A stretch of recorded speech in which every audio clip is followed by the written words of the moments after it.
Hello students. इस lecture में हम लोग वोल्टेज रेगुलेशन ऑफ ट्रांसफार्मर ये टॉपिक पढ़ेंगे। वोल्टेज रेगुलेशन ऑफ ट्रांसफार्मर को डिफाइन कुछ इस तरह से किया जाता है जो आप लोग अपने स्क्रीन पे देख रहे होंगे। The change in the magnitude of transformer terminal voltage from no load to full load expressed as a percentage of no load terminal voltage. The change in the magnitude of transformer terminal voltage from no load to full load expressed as a percentage of no load terminal voltage. Mathematically percentage voltage regulation यानी कि V dot R short form मैंने use किया है। V dot R is equal to V2 naught minus V2 upon V2 naught into 100, जहां पर V2 naught transformer का terminal voltage है at no load, V2 है ट्रांसफार्मर का टर्मिनल वोल्टेज एट लोड यानी कि full load, upon V2 not again transformer का terminal voltage at no load into 100। तो ये मैथमेटिकल फॉर्मूला है वोल्टेज रेगुलेशन को कैलकुलेट करने का। अब इसमें V2 नॉट क्या है, V2 क्या है, V2 नॉट क्या है, इसके बारे में हम लोग धीरे धीरे डिस्कशन करेंगे। पहली चीज तो ये समझ लीजिए कि जो टर्मिनल वोल्टेज है वो ट्रांसफार्मर के सेकेंडरी का वोल्टेज है, यानी कि ट्रांसफार्मर का जो सेकेंडरी है उसका आउटपुट टर्मिनल है। उस आउटपुट टर्मिनल के क्रॉस जो वोल्टेज है उसको हम टर्मिनल वोल्टेज बोल रहे हैं। ट्रांसफार्मर के सफिक्स में 2 लगा हुआ है, इसका सीधा सा मतलब है कि ये जो क्वांटिटी है वोल्टेज ये बिलोंग कर रही है सेकेंडरी साइड को ट्रांसफार्मर के। ठीक है, तो फिलहाल ये तो हो गया मैथमेटिकल फॉर्मूला। मैं चाहूंगा आप लोग डेफिनेशन को नोट कर लीजिए। ठीक है, आई होप आप लोगों ने डेफिनेशन नोट कर ली होगी। अब मैं इस डेफिनेशन को रफ कर रहा हूं। ठीक है, तो डेफिनेशन को रफ करने के बाद हम लोग पहले तो इन चीजों पे थोड़ा सा डिस्कशन कर लेंगे कि V2 नॉट का क्या मतलब है, V2 का क्या मतलब है। ठीक है, ये हो गया परसेंटेज वोल्टेज रेगुलेशन का फॉर्मूला। ये जर्नल फॉर्मूला है परसेंटेज वोल्टेज रेगुलेशन को कैलकुलेट करने के लिए। आई होप आप लोगों ने नोट कर लिया होगा डेफिनेशन और ये फॉर्मूला। अब हम लोग थोड़ा सा डिस्कशन करते हैं V2 नॉट, V2 और V2 नॉट के बारे में।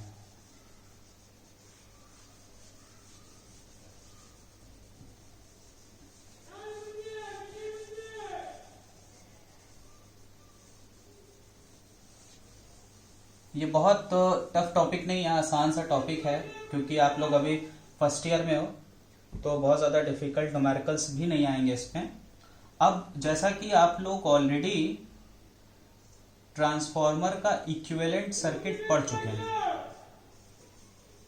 ठीक है, तो एक मिनट, ट्रांसफार्मर का आप लोग इक्विवेलेंट सर्किट पढ़ चुके हैं, तो मैं यहाँ ट्रांसफार्मर का equivalent circuit refer to secondary draw कर रहा हूं।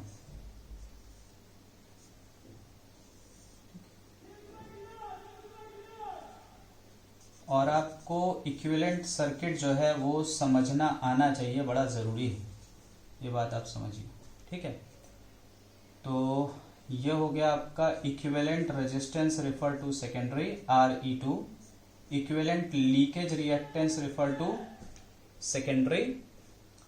यहां पर आपका आउटपुट वोल्टेज होगा ट्रांसफार्मर के टर्मिनल का, इसको V2 से डिनोट कर दे रहे हैं। ठीक है, और एक चीज यहां पर थोड़ा सा एडिशन कर लेते हैं, क्योंकि यहां पर हमें लोड कनेक्ट करना है, तो यहां पर हम एक इस तरह से स्विच बना लेते हैं, स्विच एस। ठीक है, और यहां पर एक लोड बना लेते हैं। ये हो गया आपका लोड। ठीक है, जिसका कि इम्पिडेंस मान लेते हैं Z2। ठीक है, जब इस स्विच को हम क्लोज करेंगे तो ये लोड इसमें कनेक्ट हो जाएगा ट्रांसफार्मर के टर्मिनल्स पे। ठीक है, जब तक ट्रांसफार्मर के टर्मिनल पे लोड नहीं कनेक्ट है तब तक जो ट्रांसफार्मर का वोल्टेज है सेकेंडरी में जो इंड्यूस हो रहा है उसको मान लीजिए हमने V2 नॉट से डिनोट कर दिया। ठीक है, V2 नॉट मतलब V2 मतलब ट्रांसफार्मर के सेकेंडरी में जो वोल्टेज इंड्यूस होता है। आपको ये वाला डायग्राम कुछ याद होगा, जो हम लोग जहां से ट्रांसफार्मर के इक्विवेलेंट सर्किट तक पहुंचते हैं, ये वाला आप लोगों को कुछ डायग्राम याद हो तो ठीक।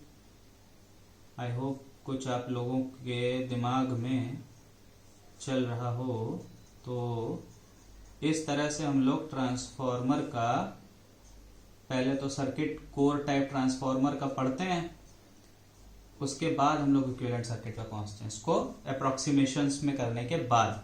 ठीक है, तो यहां पर जो वोल्टेज इंड्यूस हो रहा है वो E2 है। ठीक है, और यहां पर जो वोल्टेज है उसको हमने V2 नाम दिया हुआ है टर्मिनल पे। जब तक करंट जीरो है, I2 जीरो है, करंट जीरो कब तक रहेगी? जब तक सेकेंडरी सर्किट आपकी ओपन है, लोड नहीं कनेक्ट होगा तो सर्किट आपकी ओपन होगी। सर्किट आपकी ओपन होगी तो यहाँ जो रेजिस्टेंस और लीकेज रिएक्टेंस उसमें कोई ड्रॉप नहीं होगा, तो E2 will be is equal to V2। क्या होगा? E2 will be is equal to V2। जब तक लोड नहीं कनेक्ट है तब तक करंट जीरो होगी, तो वोल्टेज का ड्रॉप यहां नहीं होगा, तो इसलिए E2 will be is equal to V2। हमने यहां पर E2 को V2 नॉट से डिनोट कर दिया। ठीक है, जैसे ही लोड कनेक्ट होगा वैसे ये करंट अब जीरो नहीं रहेगी, करंट की वैल्यू आएगी, तो यहां पर भी ड्रॉप होगा, यहां पर भी ड्रॉप होगा वोल्टेज का, तो V2 जो है इसमें क्या होगा? कमी आ जाएगी। यानी जब तक लोड नहीं कनेक्ट होगा तब तक V2 की वैल्यू E2 की बराबर है। ठीक है, जो कि नॉर्मल वैल्यू है और टर्मिनल पे वोल्टेज की जितनी होनी चाहिए जो यहाँ इंड्यूस हो रहा है। लेकिन जैसे ही लोड कनेक्ट होगा तो यहाँ पे जो ड्रॉप है, ड्रॉप होने की वजह से इसमें कुछ कमी आएगी, यानी लोड के कनेक्ट होने से वोल्टेज में थोड़ा बहुत इस ड्रॉप की वजह से कमी आएगी। तो जब लोड कनेक्ट हो गया तब यहाँ पर जो वोल्टेज उसको हम V2 से डिनोट कर रहे हैं, यानी लोड कनेक्ट होने के बाद जो टर्मिनल पे वोल्टेज होगा वो V2 होगा। लोड नहीं कनेक्ट है उस केस में जो यहाँ टर्मिनल पे वोल्टेज होगा वो E2 के बराबर होगा, और E2 को हमने किससे डिनोट किया? V2 नॉट से। तो यहाँ पर ये सर्किट अब आप देखिए, हमने इसी को यहाँ बनाया हुआ है अप्रोक्सीमेशन में इक्विवेलेंट सर्किट।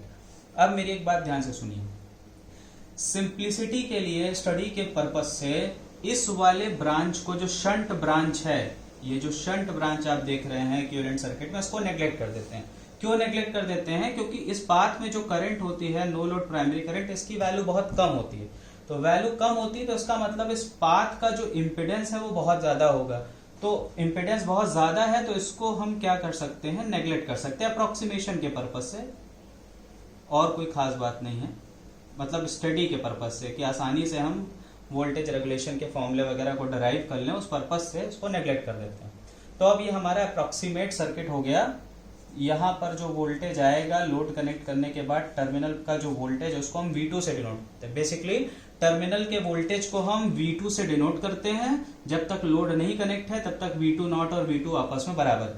ठीक है, और जैसे ही लोड कनेक्ट होगा तो जो रेजिस्टेंस और लीकेज रिएक्टेंस है उसमें ड्रॉप होने की वजह से V2 में, यानी कि टर्मिनल वोल्टेज में कमी आ जाएगी। ठीक, तो at no load, when load is not connected, at no load V2 is equal to V2 not। ठीक है, एंड एट लोड, जब यहां पर हम इसे कनेक्ट कर देंगे, स्विच को कनेक्ट कर देंगे, तो यहां पर करंट फ्लो होना शुरू हो जाएगी I2, जिस वजह से यहां और यहां वोल्टेज का ड्रॉप होगा तो V2 की वैल्यू क्या होगी? कम हो जाएगी। ठीक है, अब मेरी बात को ध्यान से समझना शुरू करिए।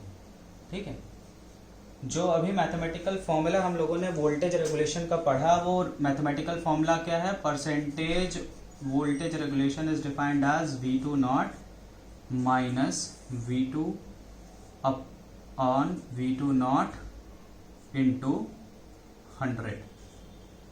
ठीक है, अब वोल्टेज रेगुलेशन की वैल्यू होनी कितनी चाहिए? अब इसे ध्यान से समझिए। अगर ये ट्रांसफॉर्मर हम आइडियल मान लें, ट्रांसफॉर्मर आइडियल अगर मान लेंगे तो ये रेजिस्टेंस क्या हो जाएगा? जीरो हो जाएगा। लीकेज रिएक्टेंस क्या होगा? जीरो हो जाएगा। यानी अगर ट्रांसफॉर्मर आइडियल है तो ना तो वाइंडिंग में रेजिस्टेंस होगा ना लीकेज रिएक्टेंस होगा। In that case voltage regulation क्या होगा? जब भाई यहाँ रेजिस्टेंस ही नहीं है, लीकेज रिएक्टेंस ही नहीं है, तो लोड कनेक्ट होने के बाद करंट जो यहाँ पर करंट तो फ्लो करेगी बट ड्रॉप नहीं होगा, क्योंकि जब रेजिस्टेंस नहीं, लीकेज रिएक्टेंस नहीं है, तो टर्मिनल पे जो वोल्टेज अपीयर होगा उसमें कोई ड्रॉप नहीं होगा। तो इन दैट केस क्या होगा कि V2 V2 नॉट आपस में बराबर होंगे। जब V2 और V2 नॉट आपस में बराबर होंगे तो वोल्टेज रेगुलेशन आइडियली ट्रांसफॉर्मर का क्या होगा? आइडियली वोल्टेज रेगुलेशन होगा जीरो। ये बात आप लोग समझ रहे हैं। आइडियली वोल्टेज रेगुलेशन ट्रांसफार्मर का क्या होगा, जीरो। क्यों जीरो होगा, क्योंकि आइडियली ट्रांसफार्मर के वाइंडिंग में ना तो रेजिस्टेंस है ना तो लीकेज रिएक्टेंस है। जब ये दोनों नहीं है तो लोड को कनेक्ट करने के बाद यहाँ पर कोई वोल्टेज का ड्रॉप वाइंडिंग में नहीं होगा, क्योंकि वाइंडिंग का इंपीडेंस जीरो हो गया। तो यहाँ कोई भी वोल्टेज का ड्रॉप नहीं होगा। जब कोई भी वोल्टेज का ड्रॉप नहीं होगा तो इसका मतलब V2 is equal to V2 not हो जाएगा, ठीक है, जो कि यहाँ मैंने एट नो लोड भी लिखा हुआ है, ठीक है। V2 इज इक्वल टू क्या हो गया, V2 नॉट हो गया। तो यहां से आप देखेंगे कि आइडियली वोल्टेज रेगुलेशन जीरो हो गया। आइडियली जीरो हो गया तो इसका मतलब प्रैक्टिकली क्या होगा, तो प्रैक्टिकली 0.8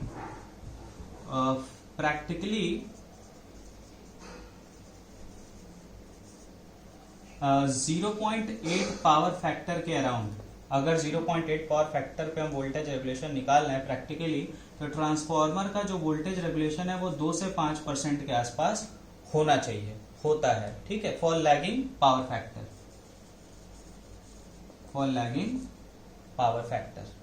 ठीक है।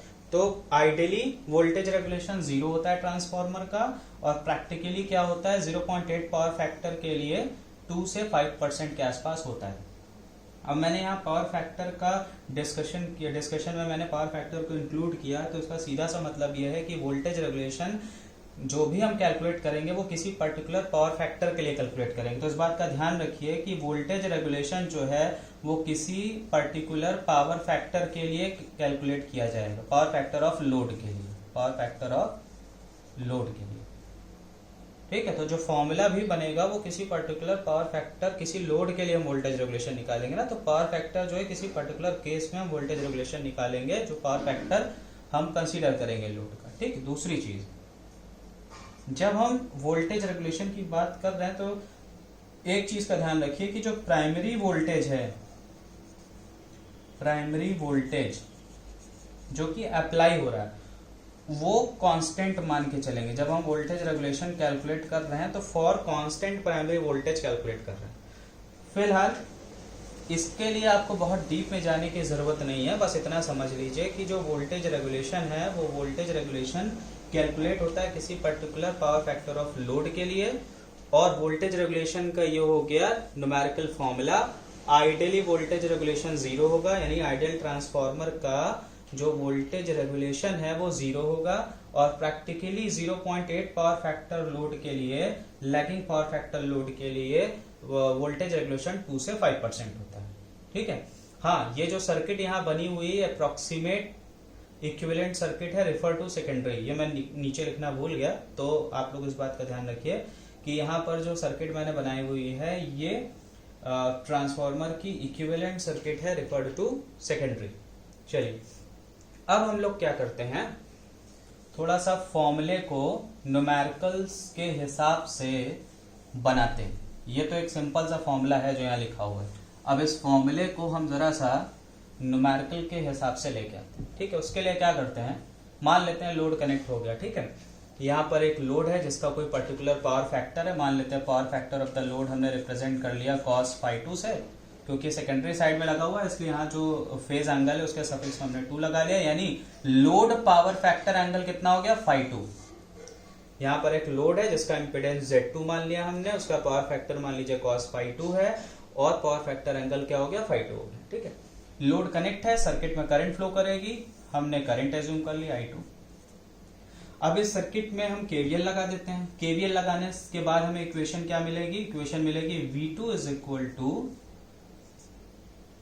V2, एक मिनट सॉरी, इसको हम इस तरह से लिख सकते हैं, V2 naught is equal to V2 plus I2 RE2 plus JI2 XE2।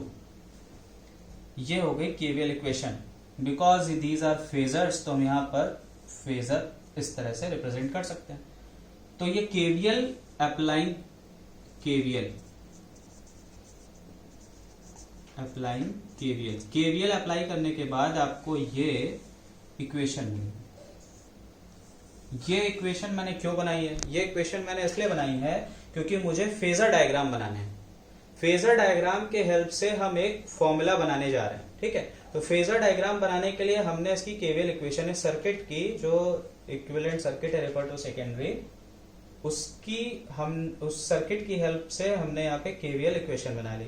तो ये केवीएल इक्वेशन क्या कह रही है? केवीएल इक्वेशन ये कह रही है कि अगर हम V2 फेजर में ऐड कर दें I2 RE2 और I2 XE2, ये भी क्या है? ये भी एक वोल्टेज है। This is also a voltage phasor. ये कौन सा है? रजिस्टिव वोल्टेज है। ये भी क्या है? Voltage phasor. ठीक है। ये क्या है? रिएक्टिव वोल्टेज है। अब क्योंकि यहां पर देखिए इंडक्टर है तो इसका मतलब ये इंडक्टिव वोल्टेज हो गया। ठीक है। तो ये एक इंडक्टिव वोल्टेज हो गया, ये रेजिस्टिव वोल्टेज हो गया, ये फेजर हो गया V2। तो अगर हम फेजर V2 में ये रेजिस्टिव वोल्टेज को ऐड कर दें, इस इंडक्टिव वोल्टेज को ऐड कर दें, तो हमको कौन सा वोल्टेज मिल जाएगा? V2 naught. ठीक है।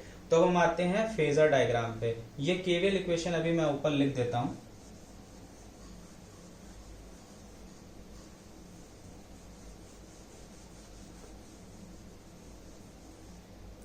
तो केवीएल इक्वेशन है V2 naught is equal to V2 plus I2 RE2 plus I2 XE2। ये केवीएल इक्वेशन। ठीक है। तो अब हमको बनाना है फेजर डायग्राम। तो फेजर डायग्राम ध्यान से देखिए, हमने क्या किया कि V2 फेजर को रेफरेंस ले लिया। V2 फेजर हो गया हमारा रेफरेंस फेजर। ठीक है।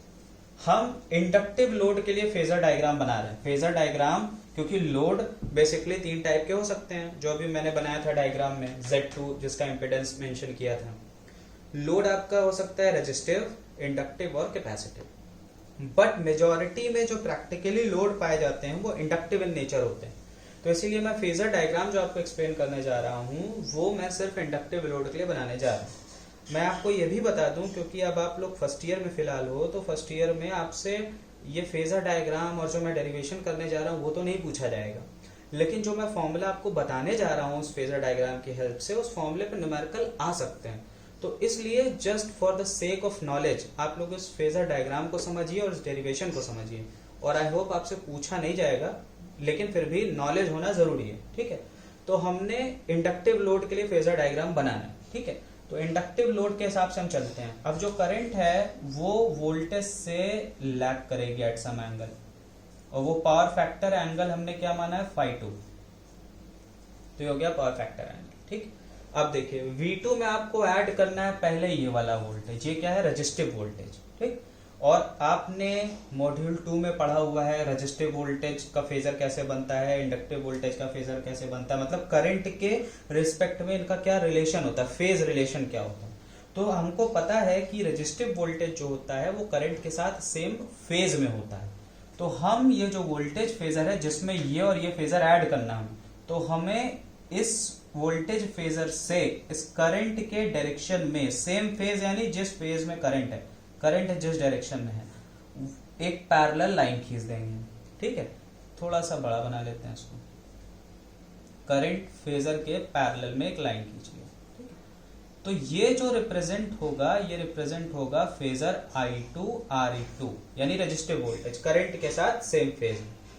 इसके बाद हमें जोड़ना है रिएक्टिव वोल्टेज। ये कौन सा रिएक्टेंस है? इंडक्टिव रिएक्टेंस है। तो इंडक्टिव वोल्टेज करंट से 90 डिग्री लीड करता है, करंट से 90 डिग्री लीड करता है।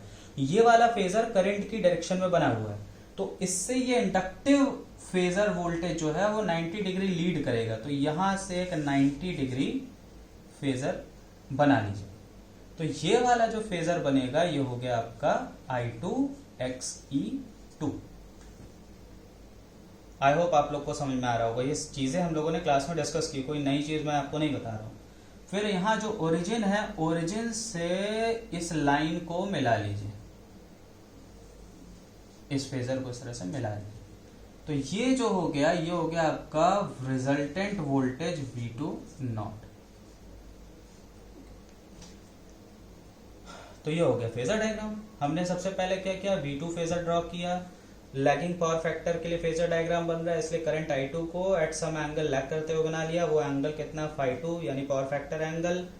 फिर रेजिस्टिव वोल्टेज जो फेजर V2 है उसमें हमने रेजिस्टिव वोल्टेज को ऐड किया, करंट के साथ सेम फेज में ऐड किया क्योंकि ये रेजिस्टिव वोल्टेज है। फिर करंट से 90 डिग्री, यानी ये जो रेजिस्टिव वोल्टेज है इससे इंडक्टिव वोल्टेज 90 डिग्री लीड करता है, तो हमने लीड करते हुए एक लाइन बना ली, ओरिजिन से एरो को हेड को मिला दिया। तो अब ये जो फेजर है रिजल्टेंट फेजर है V2 नॉट। ठीक है, यहाँ ये जो एंगल, इस एंगल को हम कुछ भी मान सकते हैं, मान लीजिए इस एंगल को हमने डेल्टा मान लिया। ठीक है, अब हमें क्योंकि इस फेजर की हेल्प लेनी है तो थोड़ा सा इसमें नाम दे देते हैं इन लाइंस को। मान लीजिए ये O है, इसको मान लेते हैं हम A, इसको मान लेते हैं हम B, इसको नाम दे देते हैं C, इसको नाम दे देते हैं D। ठीक है, अब देखिए V2 नॉट माइनस V2, इसकी वैल्यू यहाँ जो ये आप देख रहे हो ना, इसकी वैल्यू अब हम फेजर डायग्राम से निकालने जा रहे हैं। V2 नॉट माइनस इसकी value, V2 naught minus V2। ठीक है, ये है V2, ये OD जो है OD ये रिप्रेजेंट कर रहा है फेजर V2 नॉट को, और जो लाइन OA है ये रिप्रेजेंट कर रही है फेजर V2।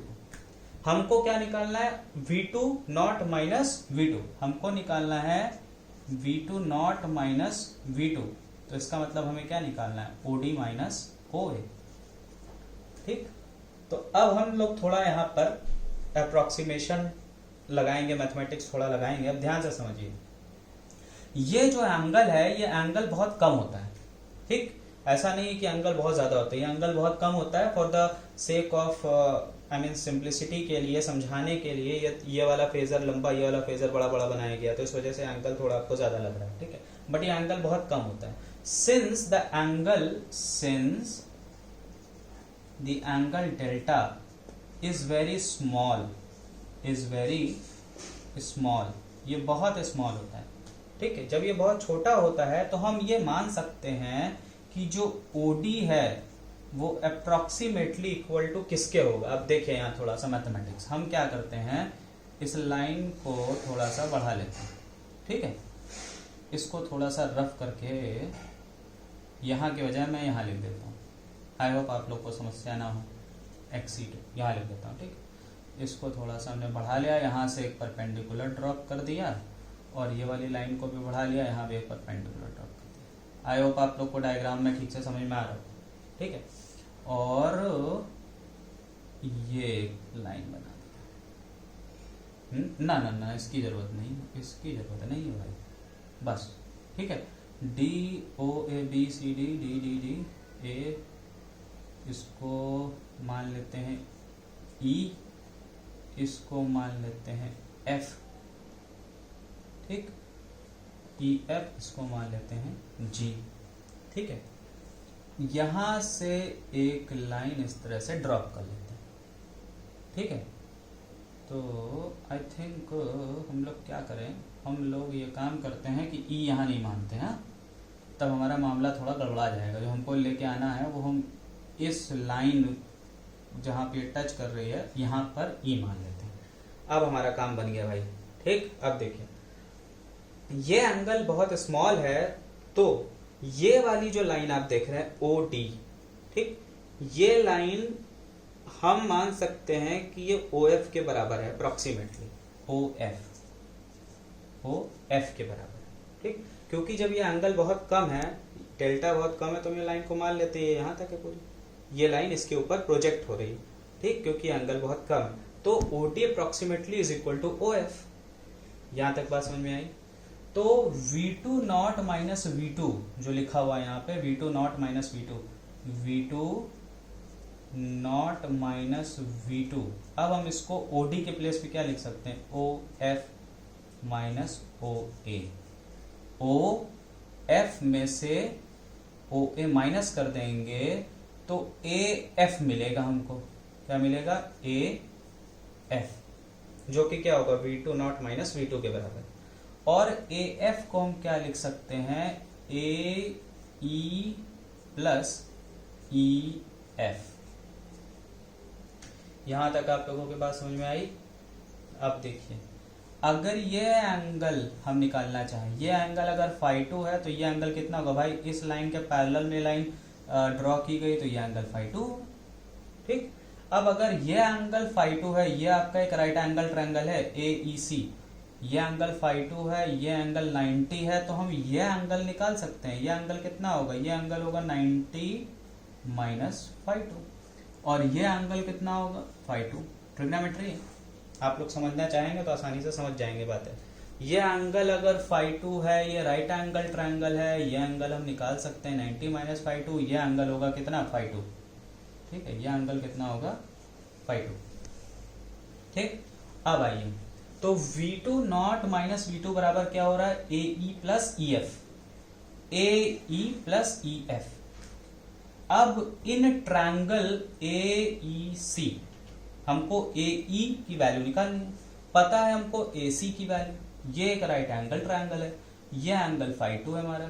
ठीक है, तो AE की वैल्यू क्या होगी, अगर हम AC के टर्म में निकालना चाहें, पाइथागोरस अप्लाई करें, तो AE इज इक्वल टू हो जाएगा AC cos फाई टू। तो यहां से AC इज इक्वल टू हो जाएगा AE, सॉरी क्या बोल रहा हूं और क्या लिख रहा हूं, हो जाता है कभी कभी। तो AE इज इक्वल टू हो जाएगा AC cos phi two. AC मतलब क्या है, I2 RE2 है, I2 RE2 cos phi two. तो AE की वैल्यू हमने निकाल ली, आप लोग भी निकाल लीजिए और नोट कर लीजिए भाई। अब बचा क्या, EF। ठीक, तो अब हम EF पे आते हैं। EF देखिए भाई, EF और CG आपस में बराबर हैं, तो हम EF को निकाल रहे हैं, तो हम CG को निकाल सकते हैं भाई, CG को निकाल सकते हैं। CG हमारा इस राइट एंगल ट्रायंगल में आ रहा है, angle sorry triangle CDG, triangle CDG। ठीक, इसमें हमें निकालना है CG निकालेंगे तो EF निकल जाएगा, आसान काम है। तो CG आप कैसे निकाल सकते हैं भाई, हमको पता क्या है, हमको पता है CD और हमको चाहिए CG। CD I2 XE2 है, यह एंगल 90 माइनस फाई टू है। अगर हम चाहें तो इस एंगल से भी निकाल सकते हैं, फाई टू से भी निकाल सकते हैं। अगर हम इस एंगल से निकालेंगे तो CG बराबर आएगा, मतलब अगर हम फाई टू इस एंगल से निकालेंगे तो हमारा CG आएगा CD cos phi sorry sine phi two. अगर हम इस एंगल से निकालेंगे तो CG आएगा हमारा I2 XE2 sine phi two. अगर हम इस एंगल से निकालेंगे तो आएगा हमारा CG is equal to CD cos 90 minus phi two. तो हम दोनों से भी निकालेंगे तो हमको मिलेगा सेम। तो CG इज इक्वल टू, अगर हम इस एंगल से निकाल लें, इस एंगल से, तो CG इज इक्वल टू आएगा, CG इज इक्वल टू आएगा CD cos 90 minus phi two. ठीक, तो यहां से EF इज इक्वल टू हो जाएगा, CD है आपका I2 XE2 और ये हो जाएगा साइन फाई टू। तो ये वैल्यू हो गई AE और EF की। मैं चाहूंगा आप लोग इसे पहले एक बार नोट कर लीजिए, तो फिर हम लोग आगे चलें। नोट कर लीजिए तो फिर हम लोग आगे चलते हैं।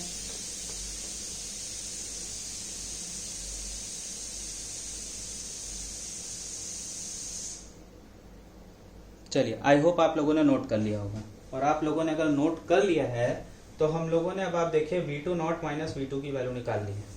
तो अब मैं इसको रफ कर रहा हूं और मैं वैल्यू लिख रहा हूं V2 नॉट माइनस V2 की। ये बराबर किसके हो गया, ये बराबर हो गया AE प्लस EF के। AE की वैल्यू ये लिखी हुई है, EF की वैल्यू ये लिखी हुई है। ठीक है, तो AE है आपका I2 RE2 cos phi two plus I2 XE2 sine phi two, sine phi two. ये वैल्यू हो गई V2 नॉट माइनस V2 की, जो हम यहाँ निकाल रहे हैं। ठीक है, यहाँ मैंने रफ कर दिया थोड़ा सा, लिख देता हूँ परसेंटेज वोल्टेज रेगुलेशन, ये फॉर्मूला है परसेंटेज वोल्टेज रेगुलेशन का, V2 naught minus V2 upon V2 not. तो हमने निकाल लिया V2 नॉट माइनस V2। ठीक भाई, आप लोगों को समझ में आया? तो अब हम ये वैल्यू इस फॉर्मूले में उठा के रख देते हैं। ठीक, आई होप आप लोगों ने ये सब पाना वाना लिया होगा। तो मैं अब फेजर डायग्राम छोड़ दे रहा हूँ कुछ समय के लिए, ये चीजें थोड़ा सा रफ कर दे रहा हूँ। तो मुझे उम्मीद है आप लोगों से कि आप लोग नोट धीरे ही धीरे कर रहे होंगे, इसलिए इसको मैं फेजर डायग्राम को रफ नहीं करता हूँ। तो अब हम परसेंटेज वोल्टेज रेगुलेशन का फॉर्मूला लिखें अगर, V dot R is equal to, ध्यान रखिएगा लैगिंग पावर फैक्टर लोड के लिए फॉर्मूला लिख रहे हैं, इस बात को मत भूलिएगा भाई।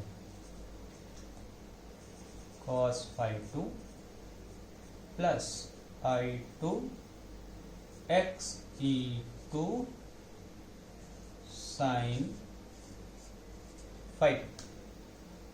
ठीक है, अब ना चाहते हुए मुझे रफ करना पड़ जाएगा भाई कुछ चीजें फेजर डायग्राम से।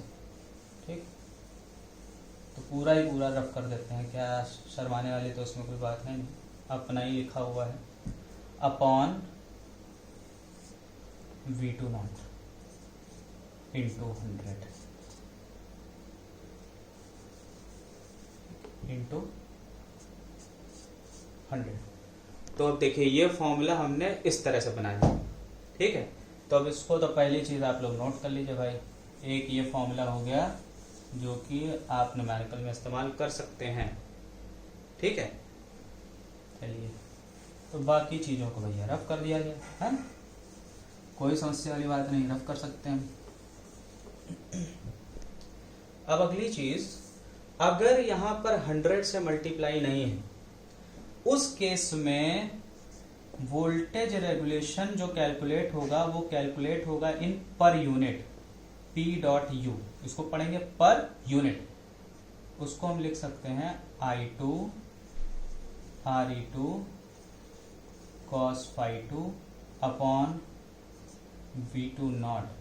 अगर यहां से हम 100 हटा दें तो ये जो फॉर्मूला लिखा है, ये फॉर्मूला क्या होगा, वोल्टेज रेगुलेशन को कैलकुलेट तो करेगा, बट किस तरह से कैलकुलेट करेगा, पर यूनिट में। अब इसी फॉर्मूले से हम 100 हटा के लिख रहे हैं। ठीक है, plus I2 XE2 sin phi2 upon V2 not, 100 हटा दिया हमने। ठीक है, अब इस क्वांटिटी को क्या बोलेंगे, ध्यान से नोट करते चलिए, और इस क्वांटिटी को क्या बोलेंगे, इस क्वांटिटी को बोलेंगे रेजिस्टेंस पर यूनिट।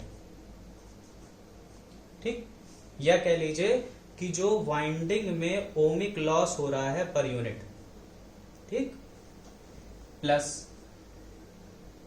सॉरी थोड़ा सा मैं भावनाओं में बह के गड़बड़ बोल गया हूं, लेकिन क्योंकि मुझे एहसास हो गया मैं गड़बड़ बोल गया, इसलिए उसको सुधार भी लेते हैं भाई। ये quantity I2 RE2 upon V2 not, इसको कहेंगे रेजिस्टेंस पर यूनिट। ठीक है, या कह लीजिए ohmic loss per unit cos phi2, plus इसी तरह से ये जो क्वांटिटी है ये होगी रिएक्टेंस पर यूनिट।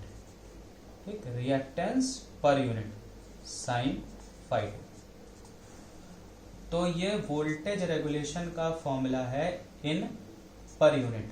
तो आपसे अगर न्यूमेरिकल में रेजिस्टेंस पर यूनिट आपको दिया गया है, ठीक है, रिएक्टेंस पर यूनिट दिया गया है, आपको पावर फैक्टर दिया होगा तो cos phi2 आ जाएगा, आपको cos phi2 पता है तो आप sin phi2 निकाल सकते हैं। तो इस तरह से आप वोल्टेज रेगुलेशन पर यूनिट में निकाल सकते हैं। इसी फॉर्मूले को अगर परसेंटेज में आपको लिखना है तो percentage voltage regulation is equal to, अब भाई इस फॉर्मूले में आप क्या करेंगे, 100 का मल्टीप्लाई कर देंगे, 100 का मल्टीप्लाई कर देंगे तो हो जाएगा percentage resistance cos phi2 plus percentage reactance sin phi2। ये फॉर्मूला हो गया आपका परसेंटेज वोल्टेज रेगुलेशन का।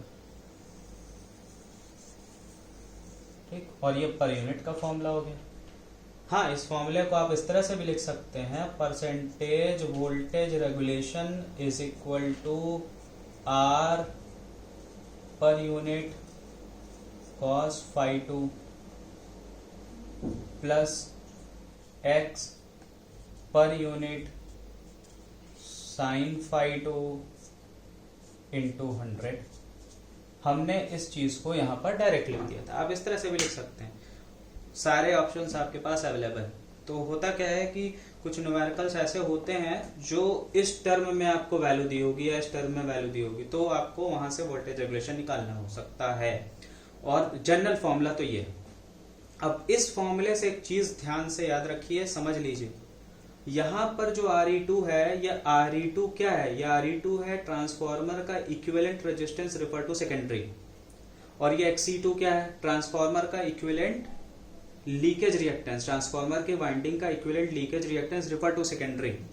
तो अगर आपको न्यूमेरिकल में मान लीजिए कि वाइंडिंग के रेस्पेक्टिव रेजिस्टेंस लीकेज रिएक्टेंस दिए हैं, कहने का मतलब आपको दिया हुआ है, मान लीजिए आपको R1 दिया है, X1 दिया है, R2 दिया है, X2 दिया है। आपसे कह रहा है ट्रांसफार्मर का वोल्टेज रेगुलेशन निकालिए। हाँ भाई, आपको I2 दिया होगा, नहीं दिया होगा तो आपको निकालना पड़ेगा, ठीक है। और आपको पावर फैक्टर दिया होगा, कुछ न्यूमेरिकल इस तरह के बन सकते हैं, ठीक है। आपको पावर फैक्टर दिया होगा, हो सकता है ये वैल्यूज आपको दे दी जाए, ठीक। I2 आप निकाल सकते हैं, नहीं दिया है तो उसके लिए आपको मान लीजिए न्यूमेरिकल है 1100/110 वोल्ट्स और 22 kVA का ट्रांसफार्मर है, आपको R1 दे दिया, X1 दे दिया, R2 दे दिया, X2 दे दिया, पावर फैक्टर दे दिया आपको मान लीजिए 0.8 लैगिंग, पावर फैक्टर भी आपको दे दिया। आपसे कहा गया आप वोल्टेज रेगुलेशन निकालिए। तो उसके लिए आप क्या करेंगे? उसके लिए आप ये करेंगे, पहले तो आप Re2 और Xe2 निकालिए। R1 X1 R2 X2 से कैसे आप Re2 और Xe2 निकालेंगे, मैं ऑलरेडी आपको पढ़ा चुका हूं, ठीक है। I2 कैसे आप निकालेंगे? आपको KVA रेटिंग दी है, KVA रेटिंग से आप I2 निकाल लेंगे। I2 बराबर क्या होगा? 22 इंटू 1000/110, इससे आप I2 निकाल लेंगे। और cos फाई 2 पता है तो आप sin फाई 2 निकाल लेंगे। तो आपको करना क्या पड़ेगा? बेसिकली आपको refer to secondary total resistance और लीकेज रिएक्टेंस निकालना पड़ेगा, अगर ये वैल्यूज आपको दी हुई है तो, और I2 निकालना पड़ेगा इस फॉर्मूले से, अगर आपको न्यूमेरिकल लगाने के लिए कहा गया है तो, ठीक है। हाँ, एक चीज और, आप ये फॉर्मूला पूरी तरह से रिफर्ड टू प्राइमरी क्वांटिटीज के लिए भी निकाल सकते हैं, इस बात का भी ध्यान रखिए। ऐसा नहीं है कि आप सिर्फ रिफर टू सेकेंडरी पे ही निकालेंगे, हालांकि आपसे फर्स्ट ईयर लेवल पे इस तरह के सवाल नहीं पूछे जाएंगे, तो आप रिफर टू सेकेंडरी याद रखिए। ज्यादा मैं बताऊंगा तो ज्यादा आपका दिमाग जो है डीप में जाके सोचेगा, तो वहां तक मत जाइए, बस इतना याद रखिए। तो आपको याद क्या रखना है? ये पहला फॉर्मूला है, ये याद रखिए। ये तो एक जनरल सा फॉर्मूला है, ये तो आपको दिमाग में रहना ही चाहिए। पहला ये फॉर्मूला याद रखिए आप लोग, फिर उसके बाद दूसरा ये वाला फॉर्मूला याद रखिए, और तीसरा ये वाला, और ये दोनों फॉर्मूले से हैं। तो ये पहला फॉर्मूला, दूसरा फॉर्मूला, तीसरा फॉर्मूला, ये तीनों फॉर्मूले लैगिंग पावर फैक्टर लोड के लिए हैं, ठीक है। तो इस चीज को आप लोग ध्यान रखिए। अब मैं क्या करने जा रहा हूं, मेरी बातें ध्यान से सुनते चलिए। पहले ही फॉर्मूले में मैं यहां लगाने जा रहा हूं माइनस, ठीक, यहां भी लगाने जा रहा हूं माइनस, यहां भी लगाने जा रहा हूं माइनस, यहां भी लगाने जा रहा हूं माइनस, ठीक। अब ये प्लस माइनस का क्या खेल है, इसको ध्यान से समझिए।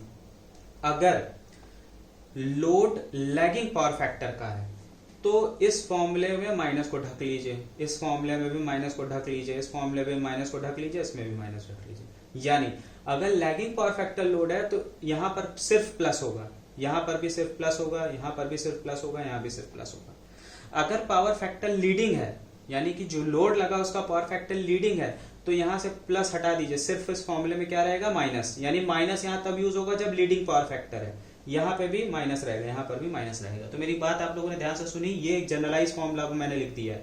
इसमें आपको सिर्फ इतना याद रखना है, अगर लैगिंग पावर फैक्टर लोड है तो फॉर्मूले में हर जगह प्लस रहेगा, लीडिंग पावर फैक्टर लोड है तो फॉर्मूले में हर जगह माइनस रहेगा। अब आप पूछेंगे कि यूनिटी पावर फैक्टर लोड है तो क्या होगा? भाई अगर यूनिटी पावर फैक्टर लोड है तो उसका सीधा सा मतलब है कि यूनिटी पावर फैक्टर लोड के लिए cos फाई 2 होता है 1। क्या होगा? 1 होगा। यूनिटी पावर फैक्टर मतलब पावर फैक्टर 1 है। तो अगर पावर फैक्टर 1 है यानी cos फाई 2 1 है, तो आप sin फाई 2 निकालिए, क्या मिलेगा भैया? 0 मिलेगा ना। भाई cos फाई टू 1 है तो फाई टू क्या हो गया 0 डिग्री, तो साइन 0 डिग्री क्या हो गया 0, तो साइन फाई टू हो गया 0। अब साइन फाई टू 0 हो गया तो अब यहाँ चाहे आप प्लस रखिए चाहे माइनस, ये वाला टर्म क्या हो गया पूरा 0 हो गया। यानी अगर यूनिटी पावर फैक्टर है तो सिर्फ आपका यही टर्म बचेगा I2 RE2 cos phi two upon V2 naught into 100, ये वाला टर्म क्या हो जाएगा 0। तो यूनिटी पावर फैक्टर के लिए याद रखिए सिर्फ क्या रहेगा I2 RE2 cos phi two upon V2 naught.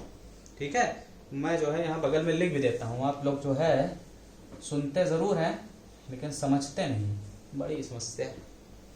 ठीक है, तो for unity power factor, for unity power factor, unity power factor के लिए परसेंटेज वोल्टेज रेगुलेशन क्या हो जाएगा I2 RE2 upon V2 naught cos phi two लिख देता हूँ। हालांकि जब यूनिटी है तो cos फाई टू लिखने की जरूरत ही नहीं, आप सिंपली यही लिख लीजिए ना, जब यूनिटी पावर फैक्टर है तो उसकी जरूरत ही नहीं भैया। ठीक, इंटू 100।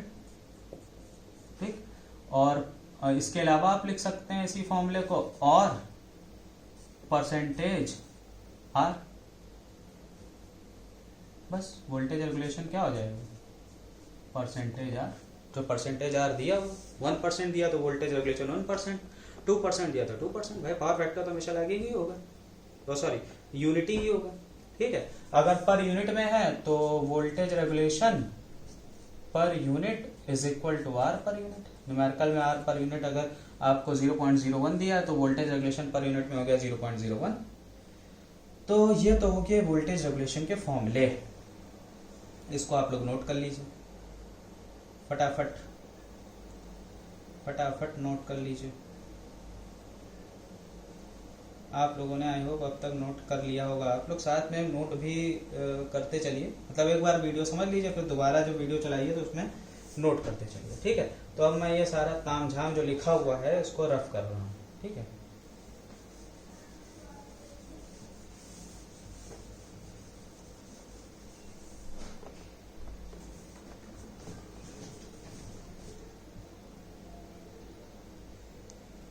चलिए, तो अब हम लोगों को जो टॉपिक देखना है वो है condition for zero voltage regulation. तो मैंने शॉर्ट में लिखा हुआ है V डॉट आर। तो ये एक जनरल फॉर्मूला हमने ले लिया लैगिंग पावर फैक्टर लोड के लिए। ठीक है, क्योंकि वही प्रैक्टिकली ज़्यादातर होता ही है। तो अब इसमें हमें जीरो वोल्टेज रेगुलेशन के लिए कंडीशन निकालनी है। इसका मतलब क्या है, वोल्टेज रेगुलेशन जीरो कब होगा, तो जीरो कब होगा इसको सिंप्लीफाई करिए भाई। जीरो कब होगा तो हमने बराबर जीरो के कर दिया, कंडीशन निकालनी है। तो इसके हिसाब से क्या हो गया I2 RE2 cos phi two plus I2 XE2 sin phi two is equal to 0। यहाँ से क्या आएगा I2 RE2 cos phi two is equal to minus I2 XE2 sin phi to.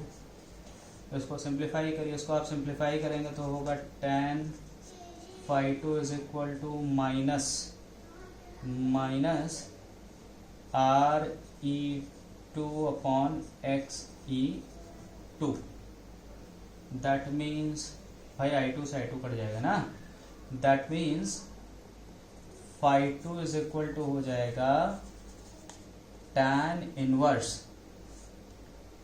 Minus RE2 upon XE2। अब देखिए condition से क्या पता चला हमें, कंडीशन क्या निकली। पहली चीज तो ये है कि tan फाई टू नेगेटिव आया, यानी जो पावर फैक्टर एंगल है वो नेगेटिव आया। पावर फैक्टर एंगल नेगेटिव कब होगा, जब आपका पावर फैक्टर लीडिंग हो।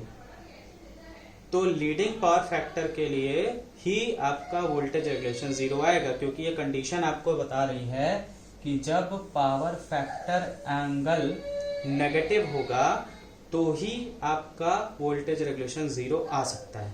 ठीक है, hence voltage regulation will be zero only for leading power factor load. बस इतना आपको जानना है, इतना जान लीजिए। कंडीशन क्या है कि सिर्फ लीडिंग पावर फैक्टर लोड के लिए ही वोल्टेज रेगुलेशन जीरो होगा। कैसे डेरिवेशन होगा, इसका कंडीशन कैसे डेराइव होगी, ये तरीका मैंने आपको बता दिया। ठीक है, अब हम अगले टॉपिक को देखते हैं। चलिए, अब अगला टॉपिक क्या है, condition for maximum voltage regulation. ठीक है, तो उसके लिए मैंने फॉर्मूला नोट कर लिया, ये फॉर्मूला आपका हो गया वोल्टेज रेगुलेशन का। अब हमें कंडीशन निकालनी मैक्सिमम वोल्टेज रेगुलेशन के लिए। So for maximum voltage regulation D by D phi two V dot R must be is equal to 0।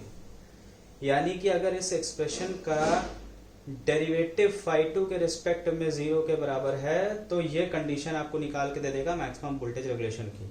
ये मैक्सिमा की कंडीशन आप लोग पढ़ते हैं, मैक्सिमा बिना की, उसी का यहाँ पर इस्तेमाल हो रहा है। देखिए, इस फॉर्मूले में ऐसा है कि जो आपका पावर फैक्टर एंगल है वही आपका चेंज होगा कि डिफरेंट आप वोल्टेज रेगुलेशन जो निकालते हैं वो different power factor of load के लिए निकालते हैं। तो किस पावर फैक्टर ऑफ लोड के लिए आपका वोल्टेज रेगुलेशन मैक्सिमम आएगा वही हमें यहाँ निकालना है, वही कंडीशन डेराइव करनी है। इसीलिए हम इस फॉर्मूले को फाई टू यानी पावर फैक्टर एंगल के रिस्पेक्ट में डिफरेंशिएट कर रहे हैं और इक्वेट कर रहे हैं 0 के बराबर। तो मैथमेटिक्स है, मैथमेटिक्स लगा दूंगा मैं यहाँ पे, और क्योंकि ये मैथमेटिक्स आप लोगों के लिए बहुत ज़्यादा डिफिकल्ट नहीं है, नॉर्मल सी मैथमेटिक्स है, तो मैं थोड़ा जल्दी में इस डेरिवेशन को करूँगा, टाइम नहीं लूँगा ज़्यादा भाई। ठीक,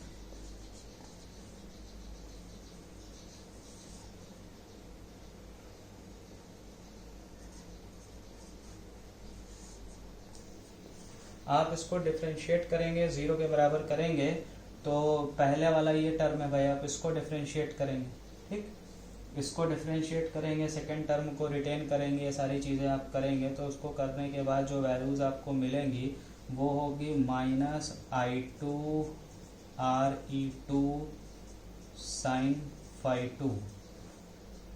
ठीक है, ये आपको मिलेगी,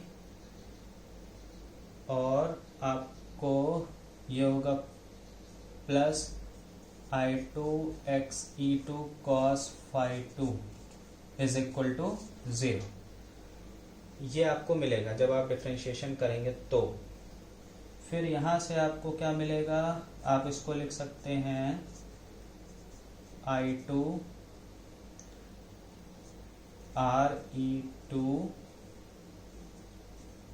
sign phi two is equal to I2 XE2 cos phi two. ठीक है, अब यहाँ से I2 से I2 कैंसिल हो जाएगा, इसको आप सिंप्लीफाई करेंगे, तो सिंप्लीफाई करने के बाद आपको मिलेगा tan phi two is equal to, tan phi two is equal to क्या मिलेगा, XE2 upon RE2।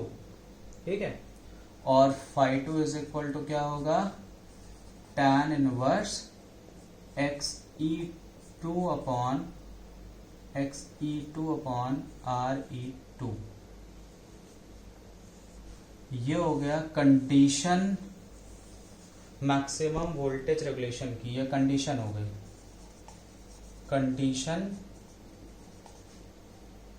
For maximum voltage regulation. तो अगर आपसे सेमेस्टर्स में वो मैक्सिमम वोल्टेज रेगुलेशन की कंडीशन डेराइव करने के लिए पूछा जाएगा तो आप इसी तरह से कंडीशन डेराइव करके छोड़ दीजिएगा। बहुत ज़्यादा इसके डीप में आपको जाने की ज़रूरत नहीं है फर्स्ट ईयर लेवल पे, बस इतना जानिए, इससे ज़्यादा जानने की ज़रूरत नहीं है। तो इस लेक्चर में हम लोगों ने क्या पढ़ा, इस लेक्चर में हम लोगों ने वोल्टेज रेगुलेशन को कैसे डिफाइन किया जाता है, वोल्टेज रेगुलेशन के फॉर्मूले को हमने एक जर्नल फॉर्मूले में डेराइव किया with the help of phasor diagram.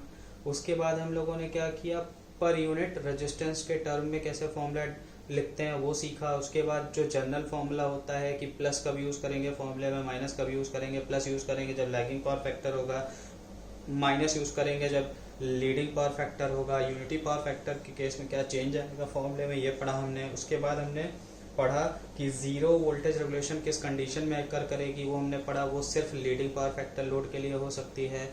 उसके बाद हमने लास्ट में क्या देखा, मैक्सिमम वोल्टेज रेगुलेशन की क्या कंडीशन होती है। सो इस लेक्चर में फिलहाल हम लोग सिर्फ इतना ही समझेंगे। आप लोग अगर कोई डाउट होता है तो आप लोग पूछ सकते हैं, ठीक, कमेंट सेक्शन में जाके कमेंट लिख सकते हैं। और उसके बाद नेक्स्ट लेक्चर में हम लोग वोल्टेज रेगुलेशन में न्यूमेरिकल देखेंगे, सीखेंगे। सिंपल न्यूमेरिकल ही आएंगे फर्स्ट ईयर पे, इसलिए सिंपल न्यूमेरिकल देखेंगे। और साथ ही साथ एक टॉपिक बचा हुआ है आपके ट्रांसफार्मर में, वो है सिंगल फेज ऑटो ट्रांसफार्मर, जो कि पूरी तरह से थ्योरेटिकल है, उसको थोड़ा सा समझेंगे। ठीक है, तो आप लोग इस लेक्चर को समझिए, पढ़िए और अपना कमेंट बताइए। नमस्कार।